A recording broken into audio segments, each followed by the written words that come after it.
Hello नमस्कार साथियों, स्वागत है आप सभी का आज के एक और इम्पोर्टेंट क्लास में। तो कैसे हो आप सभी? उम्मीद करता हूं कि आप सभी साथी बहुत अच्छे होंगे और आपकी पढ़ाई भी बहुत ही अच्छी चल रही होगी। तो बच्चों, आज के क्लास में हम लाए हैं आपके लिए क्लास 12th फिजिक्स का top 50 most VVI objective question. और बच्चों, ये सभी प्रश्न आपके एग्जाम के लिए बहुत ज्यादा इंपॉर्टेंट है, क्योंकि यहां से आपके एग्जाम में हर एक बार प्रश्न देखने को मिलता है। तो आज के क्लास को बिल्कुल ध्यान से देखिएगा और आज के क्लास में दिए जाने वाले सभी प्रश्नों को आप लोग अच्छे से याद भी करते हुए चलिएगा। चलिए फिर क्लास को स्टार्ट करते हैं। पहला नंबर सवाल आपके सामने है, तो बच्चा पार्टी आप लोग भी आंसर को बताते चलिएगा चैट सेक्शन में। देखिए, पहला नंबर सवाल है, निम्नलिखित में से कौन भौतिक राशि सदिश है? यानी कि बच्चों, which of the following physical quantities is a vector? सदिश पूछा गया है। विद्युत फ्लक्स अदिश राशि है, विद्युत विभव अदिश राशि है और ये हमारा स्थैतिक ऊर्जा भी अदिश राशि है। विद्युत तीव्रता एक सदिश राशि है। Correct answer option number D हो जाएगा बच्चों, ध्यान रखिएगा। चलो दूसरा नंबर सवाल का जवाब बताओ। यहाँ पे विभव मापी से मुख्यतः क्या मापा जाता है? बच्चों, विभव मापी के द्वारा विभवांतर को मापते हैं, क्योंकि धारा को हम किस में मापते हैं? याद रख लो, एग्जाम में आ सकता है ना। ये धारा को हम एम्पियर में मापते हैं। प्रतिरोध को किस में सर? ओम में मापते हैं। तो सही जवाब ऑप्शन नंबर सी हो जाएगा। सभी साथी ध्यान रखेंगे।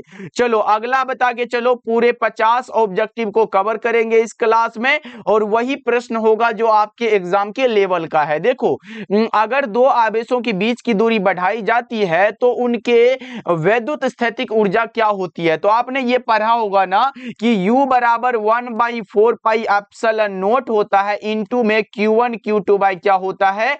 R होता है। तो अगर मैं U के यहाँ पे व्युत्क्रमानुपाती करूं तो 1/R हो जाएगा। यानी कि अगर U घटेगा तो R बढ़ेगा और अगर U बढ़ेगा तो फिर R घटेगा।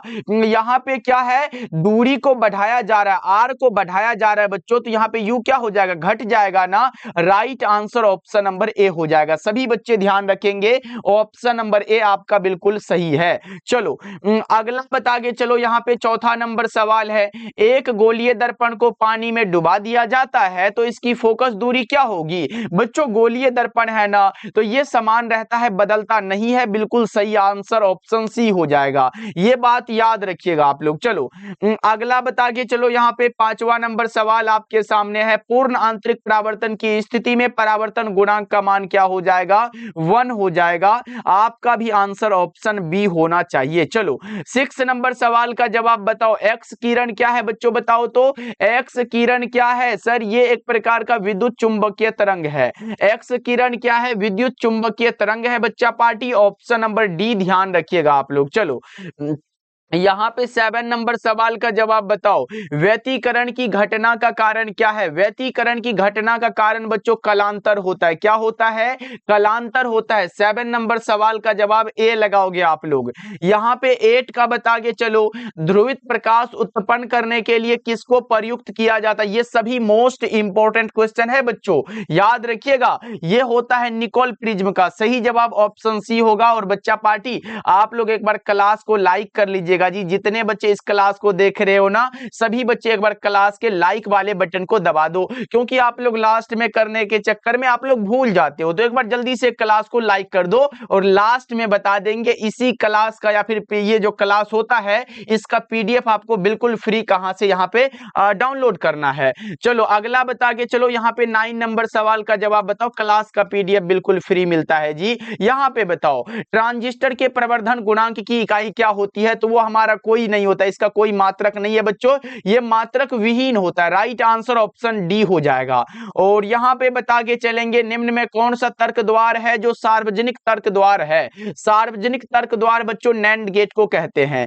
एक बार एग्जाम में पूछा गया था कि नैंड गेट के लिए क्या पूछा गया था जानते हो? बूलियन व्यंजक क्या होता है? पूछेगा ऐसे आप लोगों से भी, तो आप लगा देना। इसके लिए बूलियन व्यंजक पूछेगा तो पहले आपको एंड का याद होना चाहिए। क्या? एंड का। तो एंड का क्या होता है? ए इंटू में बी बराबर वाई होता है। अगर यहाँ पे नेंड लगा है तो एंड प्लस नोट बराबर नेंड बनता है, तो ये ऊपर में बार लग जाएगा। तो याद रखिएगा नेंड गेट के लिए बूलियन व्यंजक ये होता है। याद रख लिए ना बच्चों? चलो अगला बता के चलो। यहाँ पे 11 नंबर सवाल है, और वो बच्चे जो अभी तक कुछ भी नहीं पढ़े हैं तो बच्चा पार्टी हम आपके लिए तैयार किए हैं फिजिक्स, केमिस्ट्री और बायोलॉजी के इंपॉर्टेंट क्वेश्चन का नोट्स। तो उसे अगर आप पढ़ना चाहते हो, यानी कि सर अभी तक हम कुछ नहीं पढ़े तो क्या हमारा कुछ हो सकता है, तो लास्ट टाइम में बच्चों आप इंपॉर्टेंट क्वेश्चन को याद करके अच्छे नंबर ला सकते हो। क्या बच्चों आप ये बता सकते हो 25 से 30 दिन आप हमें अपना टाइम दोगे क्या?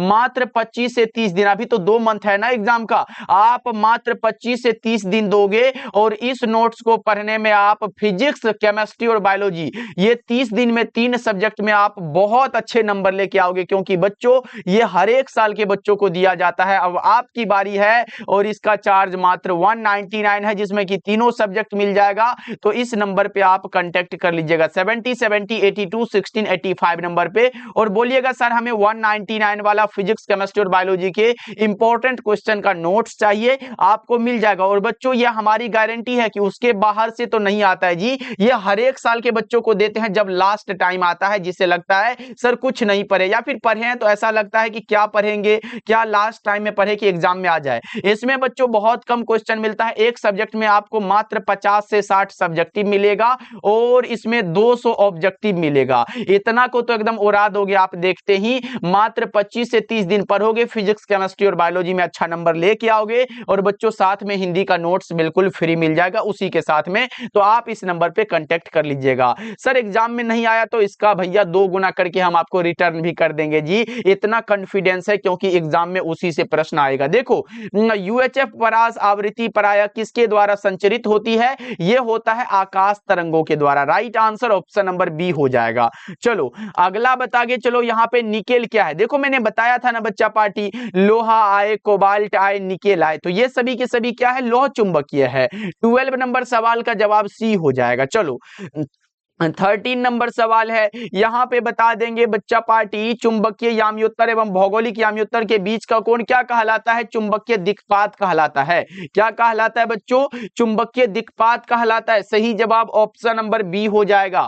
याद रखिएगा ना सभी बच्चे। चलो अगला बता के चलो। यहाँ पे 14 नंबर सवाल है, एक ही तरंगदैर्घ्य के इलेक्ट्रॉन तथा फोटोन की कौन सी भौतिक राशि समान होती है? संवेग के बारे में पढ़े हो ना। 14 का ऑप्शन नंबर सी हो जाएगा। चलो बच्चा पार्टी क्लास को आप लोग लाइक तो करते जा रहे हो ना, बताते चलिएगा। क्लास को सभी साथी लाइक कर लीजिएगा। देखो नाभिकीय रिएक्टर में मंदक का कार्य क्या होता है? न्यूट्रॉन की गति को मंद करना। क्या होता है बच्चा पार्टी? न्यूट्रॉनों की गति को मंद करना। ऑप्शन नंबर यहाँ पे क्या हो जाएगा? ए हो जाएगा। चलो अगला बता के चलो। यहाँ पे प्रश्न है, यहाँ पे 16 नंबर सवाल का जवाब बताओ, और पूछा जा रहा है पी प्रकार के अर्धचालकों के लिए अशुद्ध तत्व के रूप में किसे प्रयोग किया जाता है? जल्दी से आप लोग बता के चलो। बहुत अच्छे। देखो अगर हमारे सामने पी टाइप का है तो उसमें बच्चों हम त्रिसंयोजी को मिलाते हैं। किसको? त्रिसंयोजी। यहां पे याद रखेंगे, बहुत इंपॉर्टेंट है। और त्रिसंयोजी के रूप में हम बोरॉन का यूज करते हैं। किसका करते हैं भैया जी? बोरॉन का करते हैं। पी टाइप में त्रिसंयोजी मिलाना है, बस ये याद रखिएगा। राइट आंसर ए हो जाएगा। एन टाइप वाला में पंच संयोजी को मिलाया जाता है, ये भी ध्यान रखेंगे सभी बच्चे। चलो अगला बता के चलो। डायोड का उपयोग किसके तरह किया जाता है? रेक्टिफायर की तरह। डायोड का उपयोग बच्चों रेक्टिफायर की तरह किया जाता है। याद रखेंगे ऑप्शन नंबर डी आपका बिल्कुल करेक्ट हो जाएगा। चलो अगला बता के चलेंगे। यहां पे प्रश्न बना हुआ है, जब प्रकाश स्रोत और पर्दे के बीच की दूरी बढ़ा दिया जाए तो फ्रिंज की चौड़ाई क्या होती है? आपने पढ़ा होगा बीटा बराबर सर होता है डी लेमडा बटा में डी फॉर्मूला होता है। इसमें ये बीटा क्या है बच्चों? बताना जरा सा। बीटा क्या होता है? बीटा होता है ना, यहां पे याद रखना, बीटा है फ्रिंज की चौड़ाई। बीटा क्या है? फ्रिंज की यहाँ पे चौड़ाई याद रखेंगे। और ये वाला डी याद रख लो, ये वाला डी क्या होता है, ये होता है स्रोत और पर्दे के बीच की दूरी। यहाँ पे याद रख लो बस इतना, स्रोत एवं क्या हो जाएगा यहाँ पे पर्दे के बीच की दूरी है। तो यहाँ पे पढ़ सकते हो ना, वही वाला बात है, यहाँ पे दूरी लिख लो। यहाँ पे क्या है, जब प्रकाश स्रोत और पर्दे के बीच की दूरी यहाँ पे बढ़ा दिया जाए तो फ्रिंज की चौड़ाई क्या होगी, तो ये फ्रिंज की चौड़ाई बीटा है। और ये देखो बराबर में है, इसका मतलब समानुपाती डी। बीटा मतलब ये दोनों के समानुपाती है, यानी कि अगर इसको बढ़ाओगे तो फिर ये भी बढ़ेगा। यहाँ पे बढ़ा दिया गया तो फ्रिंज की चौड़ाई भी सीधे रूप से बढ़ जाएगी। ऑप्शन नंबर ए आपका बिल्कुल सही हो जाएगा, याद रखिएगा बच्चों। ओके, ये स्लिट वाला बात होता है, इसमें आप नहीं जाइएगा। चलो अगला बता के चलो, यहाँ पे रेडियो सक्रियता का मात्रक क्या होता है। रेडियो सक्रियता का मात्रक एक क्यूरी होता है और दूसरा मात्रक बच्चों बेकरल होता है। क्या होता है, बेकरल होता है, जिसे आप बी क्यू के द्वारा दर्शाते हो। और एक चीज याद रख लो, एक क्यूरी बराबर बच्चों, ये इंपॉर्टेंट है, एक क्यूरी बराबर कितना होता है बताना जल्दी से कमेंट करके। 3.7 गुना 10 पर पावर 10 और बी क्यू यानी कि बेकरल होता है। ये भी ध्यान रखिएगा, एग्जाम में कभी भी बन सकता है प्रश्न बच्चों, आप लोग बना के आओगे ना। चलो अगला बता के चलो, यहाँ पे 20 नंबर सवाल है, निम्नलिखित में किसकी वेधन क्षमता बच्चों सबसे ज्यादा होती है, तो ये होती है गामा किरणों की। गामा किरणों की वेधन क्षमता सबसे ज्यादा होती है, ध्यान रखेंगे। ऑप्शन नंबर सी आपका करेक्ट हो जाएगा। चलो अगला नंबर सवाल है, टीवी प्रसारण के लिए यहाँ पे किस आवृत्ति परास का उपयोग होता है, वो 30 से लेके 300 मेगाहर्ट्ज का होता है। राइट आंसर आपका ऑप्शन सी हो जाएगा। नेक्स्ट बता के चलो आप लोग, यहाँ पे है, किसी भी प्रिज्म की वर्ण विक्षेपण क्षमता बच्चों किस पर निर्भर करती है, प्रिज्म के पदार्थ की प्रकृति पर। किस पर बच्चों, प्रिज्म के पदार्थ की प्रकृति पर निर्भर करती है। 22 नंबर सवाल का जवाब बी हो जाएगा। क्या सभी साथी ने बी लगाया है, एक बार बताते चलिए कितने बच्चे कहां से देख रहे हो। और बच्चों आप लोग कमेंट करा करो जी, आप लोग कमेंट करते हो ना तो हमें पढ़ाने में और मजा आता है। आपका कमेंट ही तो हमारे लिए मोटिवेशन है। कैसा अच्छा लगता है, बुरा लगता है क्लास, आप कमेंट में बताया करो ना जी। सभी बच्चे कमेंट करिएगा और क्लास को तो लाइक करना है बच्चों, यही तो आपका प्रेजेंटेशन है कि आप क्लास में आए थे कि नहीं आए थे, ये आप लाइक करके बता सकते हो। तो सभी बच्चे एक बार क्लास को जरूर लाइक कर लीजिएगा। ओके चलो अगला बता के चलो, लेजर क्रिया के लिए आवश्यक यहाँ पे कौन होता है। देखो लेजर का आविष्कार ऐसे एग्जाम में आता है, लेजर का बच्चों आविष्कार कब हुआ था, याद रखोगे क्या, ये 1960 में हुआ था। किसके द्वारा, थियोडोर मैमन साहब के द्वारा। और इसके लिए आवश्यक जो होता है ना बच्चों, वो संख्या परिवर्तन होता है। सही जवाब ऑप्शन नंबर डी हो जाएगा। अगला बता के चलेंगे, यहाँ पे प्रकाश अनुप्रस्थ तरंग है क्योंकि यह क्या प्रदर्शित करता है, ध्रुवण को प्रदर्शित करता है। राइट आंसर आपका ऑप्शन बी हो जाएगा। चलो अगला बताओ, यहाँ पे द्वितीयक तरंगिकाओं की अवधारणा किसके द्वारा दी गई थी। द्वितीयक तरंगिका बच्चों हाइगेंस के द्वारा दिया गया था। द्वितीयक तरंगिकाओं की अवधारणा किसके द्वारा भैया जी, हाइगेंस के द्वारा दिया गया था। 25 नंबर सवाल का जवाब सी लगाओगे आप लोग, आपका करेक्ट हो जाएगा। चलो अगला नंबर सवाल का जवाब बताओ, दृश्य स्पेक्ट्रम के रंगों में किसका अधिक तरंगदैर्ध्य होता है। दृश्य स्पेक्ट्रम के रंगों में बच्चों सबसे अधिक तरंगदैर्ध्य वाला मैंने बताया था लाल का होता है। अच्छा विचलन किसका सबसे कम होता है बताना, तो यहाँ पे कम नहीं, यहाँ पे विचलन भी ज्यादा पूछेंगे जिससे बच्चे कमेंट करेंगे। यहाँ पे विचलन सबसे ज्यादा किसका हो जाएगा, विचलन अगर सबसे ज्यादा की बात करें बच्चों वो बैगनी का होता है, विचलन सबसे कम लाल रंग का होता है, ये भी बात याद रखिएगा।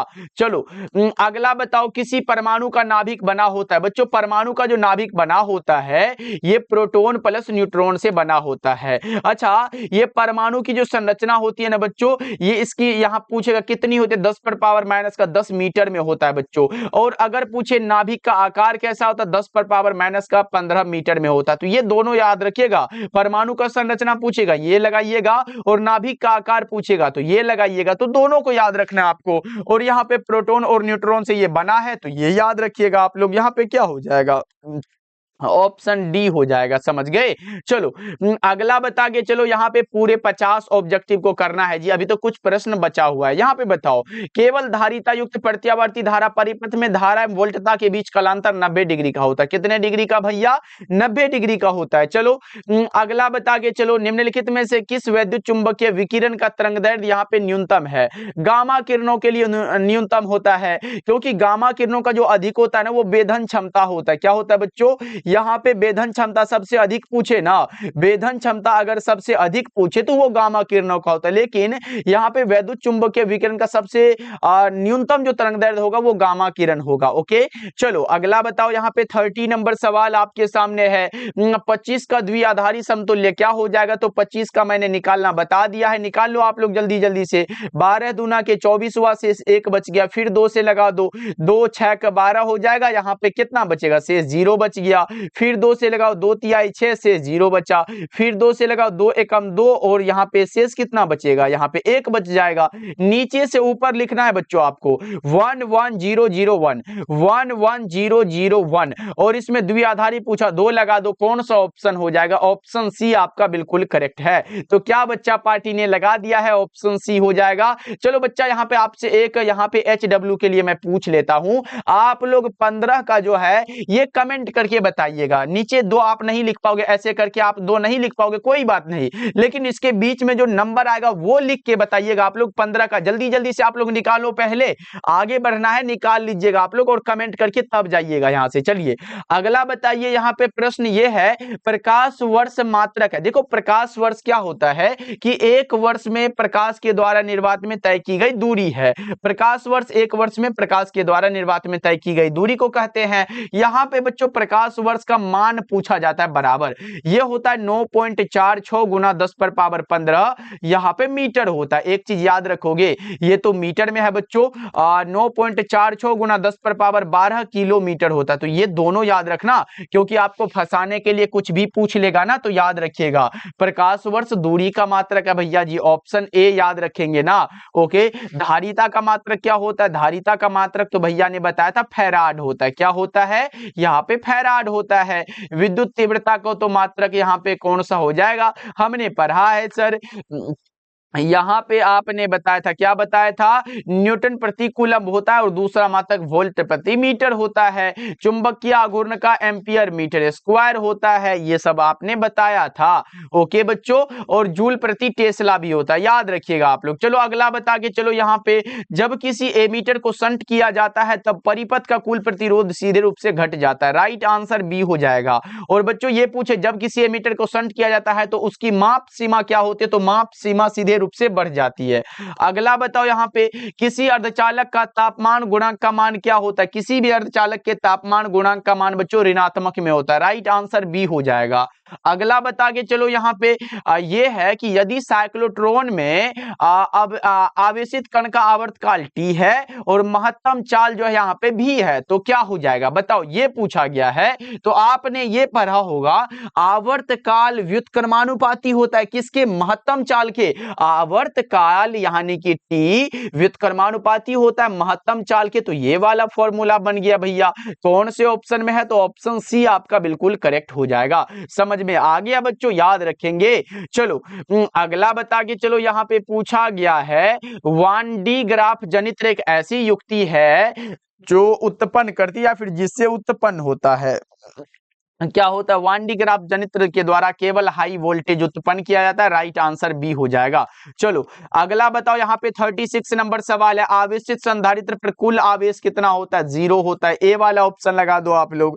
चलो अगला बता के चलो। यहाँ पे चालक के अंदर इलेक्ट्रॉन की गति कैसी होती है? अपसरित होती है। बहुत अच्छा प्रश्न है, याद रखिएगा आप सभी। चलो अगला बताओ। यहाँ पे प्रश्न है, देखो यहाँ पे क्या है, प्रति इकाई आवेश पर लगने वाले बल को क्या कहते हैं? विद्युत क्षेत्र कहते हैं। आपने पढ़ा होगा, E बराबर F/Q होता है भैया। और ये क्या है? वेक्टर है, सदिश है बच्चों। क्या E क्या है? विद्युत क्षेत्र क्या है? सदिश राशि है।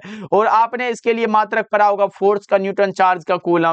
और आपने एक और पढ़ा होगा, E बराबर माइनस का dV/dx से। तो यहां से आपका क्या होता है? वोल्ट प्रति मीटर होता है। तो ये दोनों मात्रक जो है ना, ये E का मात्रक है बच्चों। और E क्या है? E एक विद्युत क्षेत्र है। अच्छा, इस माइनस का dV/dx में अगर सिर्फ dV/dx आए तो बच्चों क्या बताओगे? यही हो जाता है विभव प्रवणता। क्या होता है बच्चा पार्टी? यही विभव प्रवणता होता है। और याद रखिएगा, विभव प्रवणता एक सदिश राशि है। विभव प्रवणता बच्चों एक सदिश राशि है, ये भी एग्जाम में आया हुआ है। राइट आंसर आपका ऑप्शन सी हो जाएगा। चलो अगला बता के चलो, यहाँ पे विद्युत क्षेत्र रेखाओं से किनकी जानकारी प्राप्त होती है? क्षेत्र के शक्ति की, दिशा की और आवेश की, प्रकृति की, ये सभी की हमें प्राप्त होती है। राइट आंसर डी हो जाएगा। अगला बताओ, यहाँ पे प्रश्न बना हुआ है, पी आघूर्ण वाला एक विद्युत द्विध्रुव ई तीव्रता वाले विद्युतीय क्षेत्र में रखा जाए तो उस पर लगने वाला टॉर्क क्या होगा? बच्चों यहाँ पे उस पर है, बता दो उस पर लगने वाला टॉर्क क्या होता है? टॉर्क बराबर आपने नहीं पढ़ा है कि टॉर्क बराबर पी क्रो, यहाँ पे पी वेक्टर क्रॉस में ई वेक्टर, ये तो फॉर्मूला है, तो सबको पता होना चाहिए सर। ऑप्शन ए लगा दो, करेक्ट आंसर है। बहुत अच्छा इंपॉर्टेंट क्वेश्चन था। ओके बच्चों, अगला बता के चलो, यहाँ पे प्रश्न बना हुआ क्या है कि विद्युत परिपथ की शक्ति क्या होती है? तो पी बराबर वी स्क्वायर बटा में आर होता है। देख लो कौन सा ऑप्शन है, मिला लो आप लोग। राइट आंसर ऑप्शन सी हो जाएगा। ये तो आसान वाला प्रश्न था भैया, देख रहे हो एग्जाम का क्वेश्चन है, ऐसा ही बनता है। देखो लेंज का नियम किससे संबद्ध है? लेंज का नियम बच्चों किससे संबद्ध होगा? ऊर्जा से। आप लोग कमेंट करके बताना तो किरचॉफ का प्रथम नियम किस पर आधारित है? किरचॉफ का प्रथम नियम बच्चों ये बताओ जल्दी से, किरचॉफ साहब का प्रथम नियम किस पर आधारित है? आवेश पर आधारित है। और द्वितीय नियम किस पर आधारित है बच्चों? द्वितीय वाला बताओ जल्दी से। द्वितीय नियम ऊर्जा पर आधारित है। तो आपने ये लगा दिया होगा, मैं उम्मीद करूंगा। आप लोग कमेंट भी करिएगा। और बच्चों क्लास को अभी तक आपने लाइक नहीं किया क्या? जल्दी से क्लास को लाइक कर लीजिएगा आप लोग। क्लास अब खत्म होने वाला, 50 पूरा हो जाएगा। यहाँ पे बताओ नोर गेट के लिए बूलियन व्यंजक क्या होता है? नोर गेट के लिए देखो, नोर और प्लस में क्या होता है? और प्लस में नोट को मिलाओगे ना, और प्लस नोट करोगे तो बराबर में आपका नोर बनेगा, नोर बनेगा। और का क्या होता है? और के लिए ए प्लस में बी बराबर में वाई होता है। और नोट के लिए क्या होता है? ए बराबर में ए नोट होता है। तो बराबर में अगर ये लिखा गया तो ए नोट लगाना है, तो ए प्लस बी बराबर वाई तो होगा, लेकिन ऊपर में ये ए नोट लगा है, यहाँ पे बार लगा दो, तो ये नोर गेट के लिए हो जाएगा। ए प्लस बी बराबर तो होगा, लेकिन ये ऊपर में बार लगा रहेगा। राइट आंसर ऑप्शन बी हो जाएगा। याद रख लिए बच्चों। चलो अगला नंबर सवाल है, विद्युतीय परिपथ के किसी बिंदु पर सभी धाराओं का बीजगणितीय योग शून्य होता है। आपने पढ़ा होगा समेशन आई बराबर 0, किरचॉफ का प्रथम नियम है जो कि आवेश के संरक्षण सिद्धांत पर आधारित है। चलो अगला बता के चलो, लेमडा तरंग दैर्ध्य वाले फोटोन की ऊर्जा क्या होती है? तो ये हमारा एचसी बटा लेमडा, ई बराबर क्या होता है? एचसी बटा में लेमडा होता है। फॉर्मूला है भैया जी, ऐसे कैसे बदल सकते हैं? राइट आंसर क्या होगा? ऑप्शन बी आपका करेक्ट हो जाएगा। ओके चलो अगला नंबर सवाल का जवाब बताओ, विद्युत चुंबकीय तरंग के संचरण की दिशा क्या होती है? जल्दी से बताओ। ये होता है ई क्रॉस इंटू में बी क्रॉस के समानांतर। Right answer option number D आपका करेक्ट हो जाएगा। ये बच्चों प्रीवियस ईयर के मोस्ट रिपीटेड क्वेश्चन है, तो याद रखिएगा। चलो यहाँ पे बता के चलो आप लोग, प्रश्न क्या बना है कि शीर्ष धारा हमारा आई नोट है और वर्गमूल धारा आई आरएमएस है, तो इसमें संबंध क्या होगा? ये हमारा आई नोट बराबर क्या होता है? आई नोट बराबर √2 होता है इंटू में IRMS होता है। तो आपका right answer option number A हो जाएगा। ओके चलो अगला नंबर सवाल है नैंड गेट के लिए। देखो मैंने बताया ना बच्चों, एंड के लिए पहले निकालो ए एंड डी प्लस में अगर नोट बनाते हो तो ये नैंड बनता है, और यहाँ पे आप नैंड लिख सकते हो। अब देखो एंड के लिए क्या होता है? ए इंटू में बी बराबर में वाई होता है, प्लस में नोट के लिए ए बराबर में ए नोट लगा दो। उसके बाद आपका क्या हो जाएगा? एंड के लिए ये तो लिखोगे ए इंटू में बी बराबर वाई, लेकिन ये ए नोट जो है तो ऊपर में बार लगाना पड़ेगा। ए इंटू बी बराबर में वाई, ऊपर में बार, यानी कि ये वाला ऑप्शन आपका करेक्ट हो जाएगा 49 का। समझ में आ रहा है बच्चों? याद रखिएगा आप लोग। अगला बता के चलो, यहाँ पे हाइड्रोजन परमाणु में इलेक्ट्रॉन का न्यूनतम कोणीय संवेग क्या होता है? क्या होता है बच्चा? पार्टी बताएंगे h/2 pi into joule second. Option number B आपका करेक्ट हो जाएगा। क्या हो जाएगा बच्चा पार्टियों? ऑप्शन नंबर बी आप लगाया है, बहुत अच्छे, ऑप्शन बी ही करेक्ट हो जाएगा। चलो अगला बता के चलो, यहाँ पे प्रश्न बना है और आज के क्लास का लास्ट सवाल है, किसी नमूने का परमाणु क्रमांक Z है, द्रव्यमान संख्या A है, तो इसमें न्यूट्रॉनों की संख्या क्या होगी? आपने पढ़ा होगा न्यूट्रॉन के लिए क्या पढ़ा है बच्चों, बताओ तो। यहाँ पे सर हमने न्यूट्रॉन के लिए ये पढ़ा है कि न्यूट्रॉन बराबर हमें निकालना है ना, तो ये हमारा ए यानी कि द्रव्यमान संख्या माइनस में परमाणु संख्या हो जाता है, ए माइनस का जेड होता है। Right answer option number D आपका बिल्कुल करेक्ट हो जाएगा। यानी कि आप ले ना लो, हीलियम है, इधर 4 लिख दो, 2 लिख दो, तो इसमें हमारा परमाणु ये संख्या और ये हमारा द्रव्यमान संख्या, ये हमारा परमाणु में से द्रव्यमान को घटा दो, तो ये हमारा देखो द्रव्यमान में से परमाणु को घटा दो तो आपका निकल जाएगा, इसका 2 हो जाएगा न्यूट्रॉन की संख्या। ओके बच्चों, तो आप लोग ये कमेंट करके बताइएगा क्लास कैसा लगा। और बच्चों क्लास को आपने अभी तक लाइक नहीं किया है, सभी बच्चे लाइक करिएगा। और जो बच्चे अभी तक कुछ भी ना पढ़े हो और लास्ट टाइम में फिजिक्स, केमिस्ट्री और बायोलॉजी में अच्छा नंबर लाना चाहते हो, तो बच्चों एक बार उस नोट्स को जरूर पढ़िएगा, क्योंकि भैया जी मेरे 199 कोई बड़ा चार्ज नहीं होगा जब आप एग्जाम में अच्छे नंबर लेके आओगे। मैं ईश्वर से यही प्रार्थना करूंगा हमारे सभी भाई बहन अच्छे से पढ़े और लास्ट टाइम में पढ़ के अच्छा नंबर लाए। तो बच्चों ये आप लोग इस नंबर पे कांटेक्ट करिएगा 70 70 82 16 85 नंबर पे, और बोलिएगा सर हमें 199 वाला नोट्स लेना है, चाहे आप हिंदी मीडियम से हो या फिर इंग्लिश मीडियम से हो, ये दोनों मीडियम के लिए तैयार है। बच्चों मिलते हैं फिर अगले क्लास में, आप लोग अपना ध्यान रखिएगा।